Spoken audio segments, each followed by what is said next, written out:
The Scorch Trials, Chapter 38. On this PDF, page 131. Thomas awoke to darkness, and it felt as if he had been put into some type of ancient torture device, nails slowly driving into his skull from all directions. He groaned, a halting, terrible sound that only intensified the pain in his head. He forced himself silent, tried to reach up to rub. His hands wouldn't move. Something held them down, something sticky pressing against his wrists. Tape? He tried to kick out with his legs, but they were bound too. The effort sent another wave of pain crashing through his head and body. He went limp, moaning softly. He wondered how long he'd been out. "Brenda," he whispered. No response. A light came on.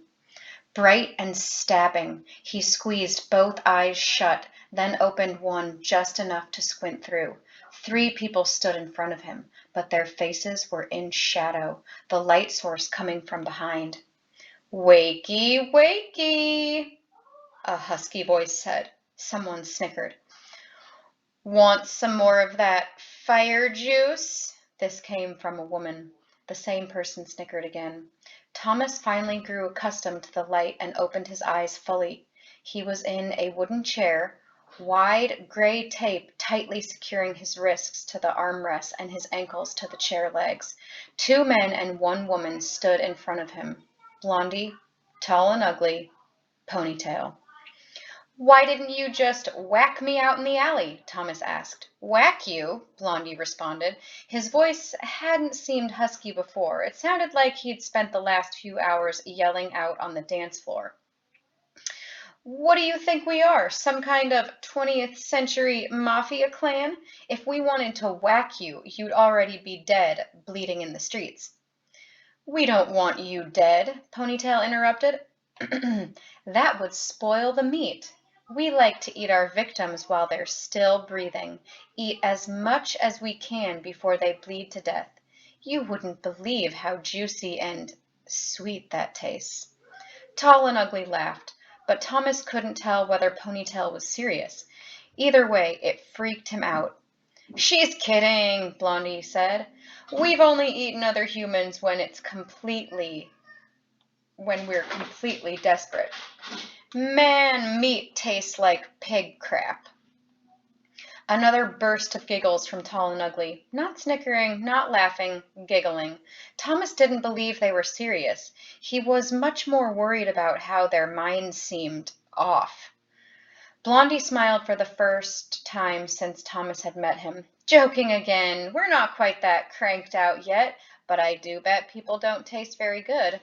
Tall and Ugly and Ponytail nodded. Man, these guys are really starting to lose it, Thomas thought.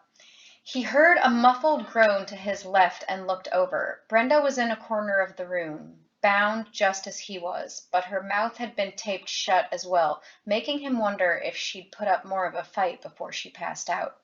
It looked like she was only waking up now, and when she noticed the 3 cranks, she shifted and wiggled in her chair, moaning through the gag, her eyes lit with fire.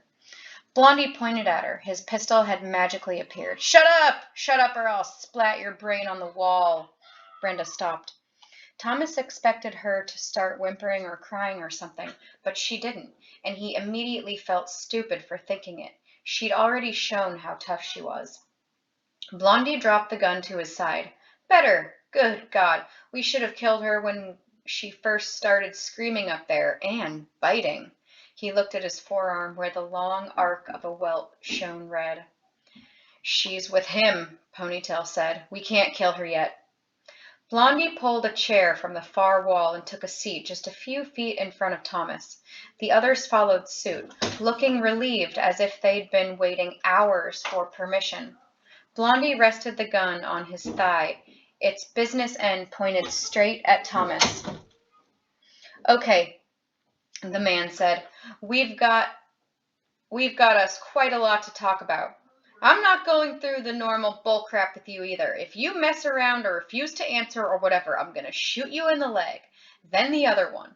3rd time a bullet goes in your girlfriend's face. I'm thinking somewhere right between the eyes. And I bet you can guess what happens to the 4th time you piss me off." Thomas nodded. He wanted to think he was tough, think he could stand up to these cranks, but common sense won out. He was taped to a chair, no weapons, no allies, nothing. Though, honestly, he didn't have anything to hide. He'd answer whatever the guy asked him. Whatever ended up happening, he didn't want any bullets in his leg, and he doubted the guy was bluffing. First question, Blondie said. Who are you, and why is your name on signs all over this piece of crap city? My name is Thomas. As soon as it came out, Blondie scrunched up his face in anger. Thomas realized his stupid mistake and hurried along. You already knew that. Well, how I got here is really a weird story, and I doubt you'll believe it, but I swear I'm telling the truth. Didn't you come on a berg like the rest of us? Ponytail asked. Berg? Thomas didn't know what that meant, but he just shook his head and went on. No, we came through some sort of underground tunnel about 30 miles or so to the south. Before that, we went through something called a flat trans. Before that, hold it, Blondie said, holding up a hand. A flat trans? I'd shoot you right now, but there's no way you just made that up. Thomas wrinkled his brow in confusion. Why? You'd be stupid to try getting away with an obvious lie like that. You came through a flat trans? The man's surprise was obvious. Thomas glanced at the other cranks, both of whom had similar looks of shock on their faces. Yeah, why is that so hard to believe? Do you have any idea how expensive flat transportation is? Before the flares, it had just been revealed to the public. Only governments and billionaires can afford to use it. Thomas shrugged.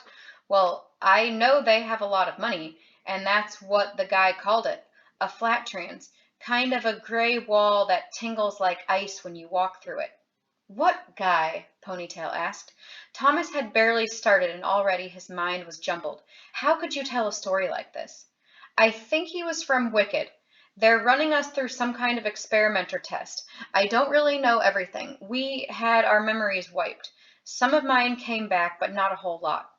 Blondie didn't react for a second, just sat there staring at him, almost through him, at the wall behind. Finally, he said, I was a lawyer, back before the flares and this disease ruined everything.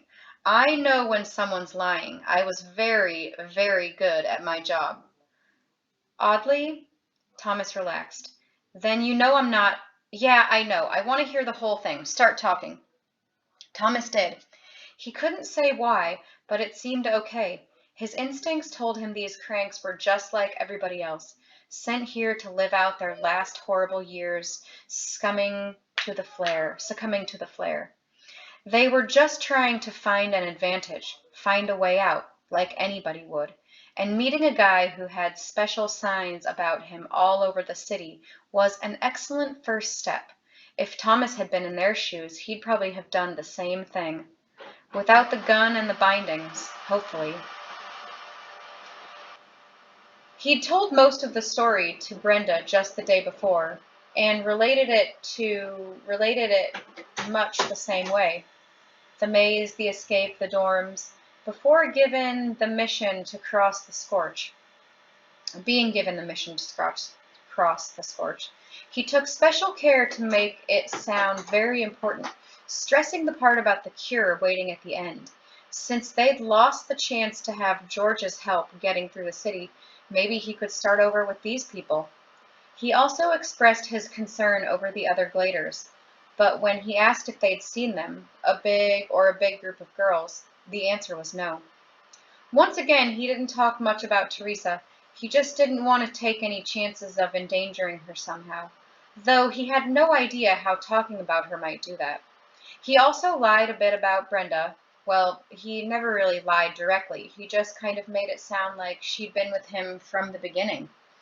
When he finished, ending at the part where they'd met the three people in front of him in the alley, he took a deep breath and adjusted himself in the chair.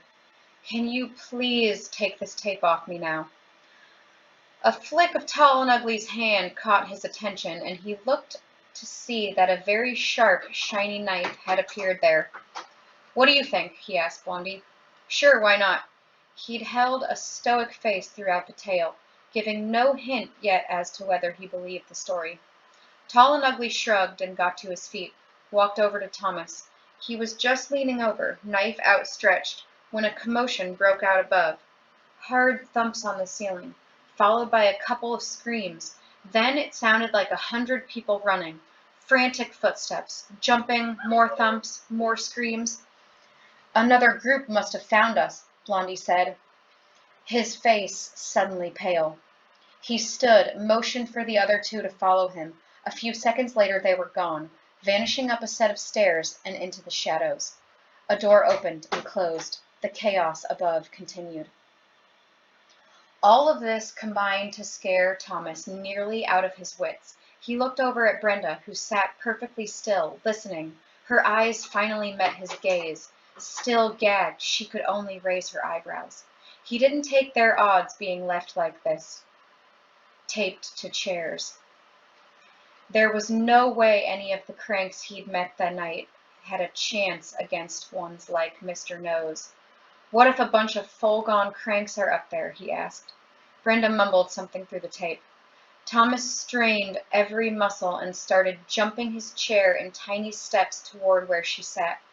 He'd made it about 3 feet when the sounds of fighting and rumbling suddenly stopped. He froze, looked up at the ceiling. Nothing for several seconds. Then a set of footsteps, maybe 2, shuffling across the floor above. A loud thump, then another. Thomas imagined bodies being thrown on the ground. The door at the top of the stairs opened. Then footsteps, hard and heavy, running down. It was all in shadow, and a cold panic flooded Thomas's body as he waited to see who came down. Finally, someone stepped into the light. Minot, dirty and bloody, burn marks on his face, knives in both hands. Minot. "You guys look comfy," he said.